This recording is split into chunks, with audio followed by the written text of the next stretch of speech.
So இன்றைக்கு இருக்கக்கூடிய நவீன வைத்திய முறைகளில் வேரிகோஸ் வெயின் வந்து கம்ப்ளீட்டாக குணப்படுத்தி அது திரும்பி வரதுக்கான வாய்ப்புகள் மிக மிக மிக கம்மி. நான் ஏற்கனவே சொன்ன மாதிரி 100 பேஷண்ட்டில் ஒரு 10 பேருக்கு 10 வருஷம் கழிச்சு ஏதாவது சிறிதாக சின்ன சின்ன நரம்புகள் வெளியில் வரலாம். அது இயற்கையாக வரக்கூடிய நரம்புகள். இன்றைக்கி நல்லா இருக்க நரம்புகள் நாளைக்கு செயலிழந்து போய் அதுவும் கொஞ்சம் வேரிகோஸ் வெயின் மாதிரி தெரியலாமே தவிர, பண்ண வைத்தியத்தினால ஃபெயிலியர் ஆகி அது திரும்பி வரக்கூடிய வாய்ப்புகள் மிக மிக கம்மி. இப்போலாம் அதெல்லாம் வரதே இல்லை. 5வது தவறான புரிதல், 5வது மித்துன்னு பார்க்கும்போது, வேரிகோஸ் வெயின்னா காலில் வந்து நரம்புகள்லாம் பல்ஜாய் குண்டு குண்டாக காலில் தெரியணும், அது பேர் தான் வேரிகோஸ் வெயின். அதனால் காலில் வெளியில் நரம்பு தெரியாதனால இது வேரிகோஸ் வெயின் சார்ந்த பிரச்சனைகள் இல்லைங்கிறது ஒரு தவறான புரிதல் மக்கள் மத்தியில் இருக்குது.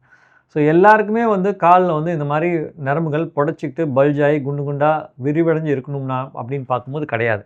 ஆக்சுவலாக வந்து ஒரு சிலருக்கு இருக்கலாம், ஒரு சிலருக்கு வந்து அந்த வெளியில் வந்து வெயின்ஸே தெரியாமல் இருக்கலாம். ஸோ 2 பேருக்கும் வந்து காமனாக, அதாவது ஒரு சிலருக்கு நரம்புகள் புடைத்து வெளியில் காலில் தெரியக்கூடிய நபர்களும், காலில் நரம்பே தெரியாமல் ஆனால் அதனாலேயும் ரத்த தேக்கம் ஏற்படக்கூடிய நபர்களுக்கும் வித்தியாசம்னா என்னன்னா, 2 பேரும் காமனாக ஒரு சில சிம்டம்ஸ் இருக்கும்.